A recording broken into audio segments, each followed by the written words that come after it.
नमस्कार, मैं प्रियंका। आप देख रहे हैं 4 PM। बिहार में कुछ बड़ा होने वाला है।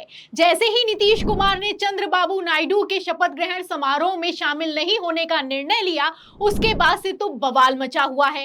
दावा यह किया जा रहा है कि जब नीतीश कुमार के मन का नहीं होता तो वो चुप हो जाया करते हैं, और जब चुप हो जाते हैं तो इतिहास बताता है कि नीतीश कुमार पलटी मारते हैं। तो क्या नीतीश कुमार एक बार फिर से पलटी मारने की तैयारी कर रहे हैं? क्योंकि जिस तरीके से मंत्रालय बांटे गए हैं, उसके बाद से बगावती सुर लगातार निकलकर सामने आ रहे हैं। खबरें भी निकलकर सामने आई कि जब नीतीश कुमार 5 दिनों के बाद बिहार पहुंचे तो जो नीतीश कुमार के समर्थक हैं वो नारे लगाने लगे कि ये किंग मेकर हैं, हमारे नीतीश कुमार किंग मेकर बन चुके हैं। उसके बाद डिप्टी सीएम विजय सिन्हा ने कह दिया कि ना ये किंग मेकर है और ना ही कोई किंग है, सबका बराबर का अधिकार है। तो आप देख सकते हैं कि किस तरीके से आपसी खींचतान मची हुई है। सूत्रों के हवाले से यहां तक दावा किया जा रहा है कि कई जेडीयू के सांसद नाराज हैं और वो बगावत भी कर सकते हैं। और इन सब के बीच प्रधानमंत्री नरेंद्र मोदी ने बीच बचाव भी किया है। पीएम मोदी का बयान निकलकर सामने आया है कि हमारे नेता बेवजह की बयानबाजी से बचें। तो कैसे बवाल मचा हुआ है, कैसे खींचतान मची हुई है और नीतीश कुमार क्या कुछ करने वाले हैं, इन सभी मुद्दों पर चर्चा करेंगे। और चर्चा करने के लिए हमारे साथ मौजूद है 4 PM संपादक संजय शर्मा जी। नमस्कार सर। तो सर, खबरें निकलकर सामने आ रही हैं, बिहार ट्रेंड कर रहा है, नीतीश कुमार लगातार सोशल मीडिया पर ट्रेंड कर रहे हैं। नीतीश कुमार जब से बिहार गए हैं कैबिनेट गठन और शपथ ग्रहण के बाद से, उसके बाद से तेवर बदले हुए नजर आ रहे हैं। क्या कहेंगे सर, कुछ बड़ा होने वाला है? देखिए, नीतीश को लेकर तरह तरह की कयासबाजी तो लगातार चल रही है जी। नीतीश इतनी बार left to right, right to left करते रहे हैं कि भरोसा नहीं होता है। दूसरा, लालू यादव जिस तरह खामोशी से अपनी चालें चलते हैं वो भी समझ में आ रहा है। और एक बात बिल्कुल तय मानिए कि रिश्ते कभी खराब नहीं हुए लालू और नीतीश के। सरकार में रहे, विरोध में रहे, लेकिन एक दूसरे के प्रति जो प्यार वाला भाव होता है वो लालू और नीतीश का हमेशा बना रहा है। तेजस्वी ने कई बार कहा भी है, मेरे पिता जैसे हैं, मैं सम्मान करता हूँ, पिता के दोस्त हैं। तो इस बार नीतीश कुमार को बड़ी उम्मीद थी कि रेल मंत्रालय तो मिलेगा। रेल मंत्रालय हमेशा बिहार के लोगों के पास अधिकांश रहा है। तो रेल का बड़ा नौकरी का मामला जो जिसमें तेजस्वी यादव हमेशा कहते रहते थे कि बड़ी नौकरी दी है, हमने नौकरी दी है। तो रेल मंत्रालय एक ऐसा मंत्रालय होता है जिसमें नौकरी देने की बहुत बड़ी संभावना बनी रहती है। तो रेल मंत्रालय से उनको बाय कर दिया गया, हरी झंडी जगह लाल झंडी दिखा दी गई। जो विभाग मिले हैं ललन सिंह को, वो बहुत ज्यादा इंपॉर्टेंट तो नहीं कहा जा सकता। भैंस तो दिल पकड़ी, में पशुपालन, मत्स्य वाले, हाँ वही वाले जिसके लिए मोदी जी ने कहा था तुम्हारी भैंस खोल के ले जाएंगे। जी जी जी। तो वो जो है बहुत ज्यादा इम्पोर्टेंट नहीं है। तो कहीं दर्द तो है कि मेरे को जितना मान मिलना चाहिए था उतना मान नहीं मिला, उतना सम्मान नहीं मिला। तो नीतीश को ये भी लग रहा है कि अगर विशेष पैकेज मिल जाता है तो बहुत बढ़िया बात है, विधानसभा चुनाव में बहुत बढ़िया खेल लेंगे। लेकिन विशेष पैकेज नहीं मिलेगा इसकी पूरी उम्मीद है, क्योंकि एक नियम है वो पर्वतीय क्षेत्रों में मिलता है। तो नीतीश की किरकिरी होगी। विधानसभा चुनाव सर पर है। तो नीतीश जानते हैं कि भारतीय जनता पार्टी उनको पहले भी बाट लगा चुकी है। चिराग पासवान के जरिए पिछली विधानसभा चुनाव में बीजेपी ने पीठ में छुरा घोंपा था नीतीश की। तो नीतीश भूले नहीं है। तो नीतीश कब क्या बड़ा गेम कर दें अंदाजा नहीं है किसी को।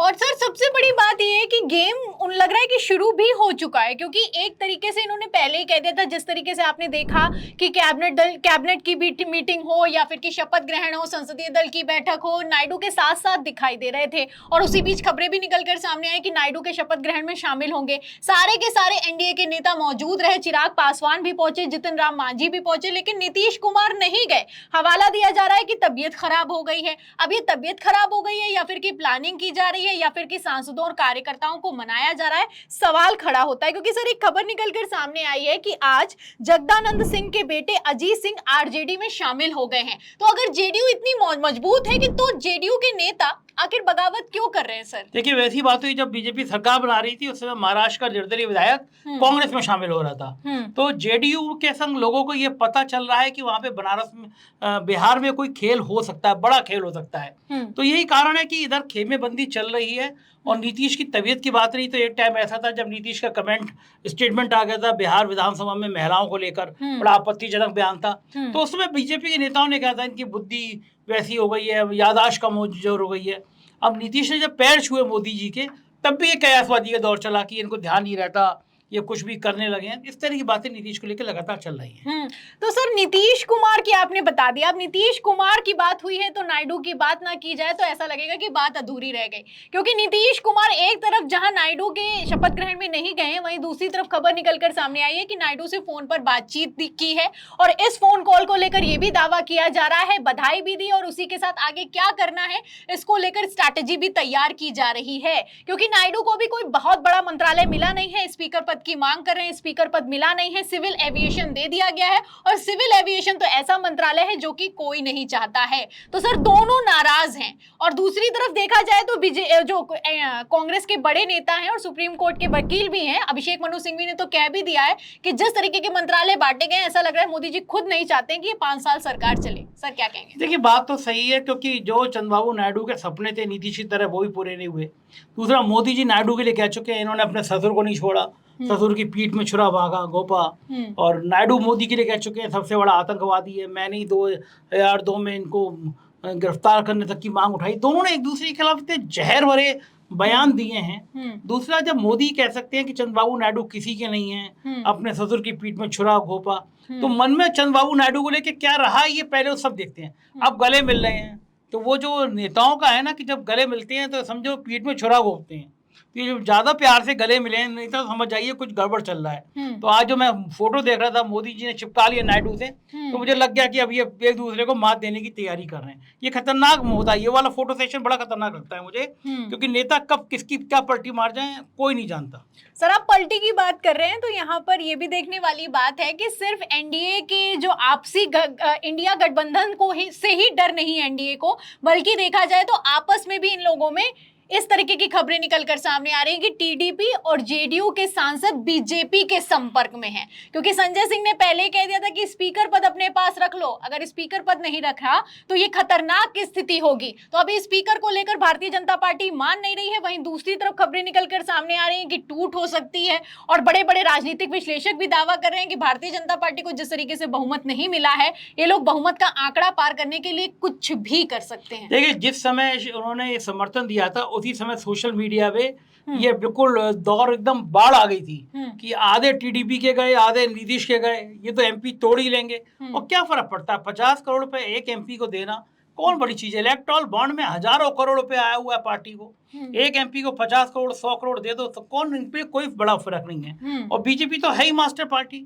ऐसे ऐसे ब्लैकमेलिंग करने वाले लोग, ऐसे ऐसे बेईमान लोग, भ्रष्टाचारी लोग सब बीजेपी की वॉशिंग मशीन में धुलकर और क्लीन हो चुके हैं। और जौनपुर में कृपा शंकर सिंह को टिकट दिया गया था, कहा गया ईडी में है, मनी लॉन्ड्रिंग में है, किन चीजों में है, लेकिन बीजेपी में माला पहनाई वॉशिंग मशीन में आए। तो बहुत पूंजीपति लोग हैं, तो एमपी को तोड़ने की प्लानिंग साजिश करें ना करें लेकिन चर्चाएं तो हैं। और राजनीति में कोई चर्चा ऐसी नहीं होती, जहां पे आग होती है वहां पे धुआं होगा, या जहाँ धुआं होगा वहाँ आग जरूर होगी। कि दर्शन शास्त्र की फिलॉसफी का एक विषय है और बिल्कुल सही है, दर्शन शास्त्र में कहा जाता है ये बात, और राजनीति में पूरी तरह से हिट होती है ये बात। और सर स्पीकर की अगर बात रही तो बीजेपी मान क्यों नहीं जाती, जबकि आपने सारे बड़े बड़े पद रखे हैं और इतने आप पाक साफ है, तो स्पीकर दे दीजिए। स्पीकर क्यों नहीं दिया जा रहा है? वो दे देंगे तो तोड़फोड़ हो नहीं पाएगी ना, स्पीकर तुरंत आयोग घोषित कर देगा। तो स्पीकर तो अपना चाहिए जो यस मैन, ये वो कहें यस सर तो यस सर, नो सर तो नो सर। जैसे राष्ट्रपति को आजकल उन्होंने इस हाल में पहुंचा दिया है कि वो प्रधानमंत्री को दूध दही चीनी खिला रही हैं, तो इसी तरह स्पीकर भी चाहिए जो दही चीनी खिलाने वाला सेवा भाव वाला हो। अब अगर टीडीपी का हो जाएगा तो तोड़े तो मना कर देगा, वो आयोग घोषित कर देगा। स्पीकर पद को लेके नहीं बीजेपी आसानी से मानने वाली है। अब देखना ही होगा कि सत्र शुरू हो रहा है तो क्या खेल होगा बड़ा, उस पर सबकी निगाहें हैं। जी सर, आखिरी सवाल लूंगी सर, अगर देखा जाए जब से सरकार बनी है सर, जब से शपथ ग्रहण हुआ है उसके बाद से लगातार ये सरकार अब गई कि तब गई, यही सोशल मीडिया पर ट्रेंड कर रहा है। बंगाल में भी दावा किया जा रहा है कि भारतीय जनता पार्टी के 3 से 4 सांसद टीएमसी के संपर्क में हैं। अगर दावे की बात की जाए तो महाराष्ट्र में भी उद्धव ठाकरे ने दावा कर दिया है कि 4 से 5 सांसद शिंदे गुट की तरफ से उनके संपर्क में हैं। और अब तो खबरें निकलकर सामने आ गई कि टीडीपी और जेडीयू के सांसद भी नाराज हैं। जेडीयू के इसलिए नाराज हैं क्योंकि रेलवे मंत्रालय नहीं दिया गया है, और टीडीपी के इसलिए नाराज है क्योंकि स्पीकर पद भी नहीं दिया जा रहा है। तो आपको क्या लगता है सर, जिस तरीके से ये सीटों का गणित पलटता हुआ नजर आ रहा है, सरकार का क्या होने वाला है? क्योंकि कहा जा रहा है कि अभी बहुमत साबित करना पड़ सकता है प्रधानमंत्री नरेंद्र मोदी को अगर ऐसी स्थिति बन गई तो। देखिए जब भी संसद चलने का वक्त होता था या सांसद चुन के आते थे तुरंत शपथ ग्रहण होता था जी। पहली बार हो रहा है कि इतना लंबा गैप है, 15-16 दिन का गैप रखा गया। तो ये बड़ा लोगों को बड़ा हैरान करने वाली बात है, भाई इतने दिन का गैप क्यों है ना? हफ्ते भर में शपथ हो जाती है सबकी।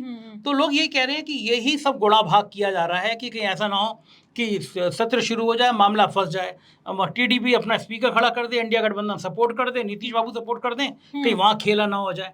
तो ये सब डर हैं, पार्टी के अंदर डर हैं। संघ आपको सपोर्ट में खड़ा नहीं है, संघ ने कोई इशारा कर दिया तो और बड़ा खेल हो जाएगा। तो मोदी जी इस बार एक ऐसी शतरंज बिछा के बैठ गए हैं जिसमें उनके प्यादे एक के बाद एक पिटेंगे, ऐसा सबको यकीन होता जा रहा है। बहुत बहुत शुक्रिया सर। तो यकीन अब कुछ देखा जाए तो पूरे भरोसे में तब्दील होता हुआ नजर आ रहा है, क्योंकि अगर खबरों की बात की जाए तो कयासबाजी अपने चरम पर है। और सबसे बड़ी बात रही यहाँ पर, अब पेच फंस गया है स्पीकर पद को लेकर। स्पीकर भारतीय जनता पार्टी मान नहीं रही, जेडीयू मांग कर रही है, टीडीपी भी मांग कर रही है। अब किसको दें किसको नहीं दें, सवाल खड़ा होता है। वहीं दूसरी तरफ इंडिया गठबंधन ने खेला कर दिया है। इंडिया गठबंधन ने कह दिया है कि भारतीय जनता पार्टी के अलावा अगर किसी और पार्टी का स्पीकर बनता है तो हम समर्थन दे देंगे। और अगर समर्थन ये दे दिया गया, क्योंकि 26 जून को चुनाव होना है स्पीकर का, अगर ये समर्थन दे दिया गया तो भारतीय जनता पार्टी का क्या होने वाला है, इस बार सवाल खड़े होते हैं। तो फिलहाल इस पूरी चर्चा पर और नीतीश कुमार और नायडू की नाराजगी पर आपको क्या लगता है, भारतीय जनता पार्टी का क्या होने वाला है? जो भी आपकी राय है हमें कमेंट बॉक्स में जरूर लिखें। वीडियो को ज्यादा से ज्यादा शेयर करें, सब्सक्राइबर बटन दबाएं, हमारे चैनल को लाइक करें, सब्सक्राइब करें, ज्वाइन करें। फिर मिलते हैं अगली खबर के साथ, तब तक के लिए धन्यवाद।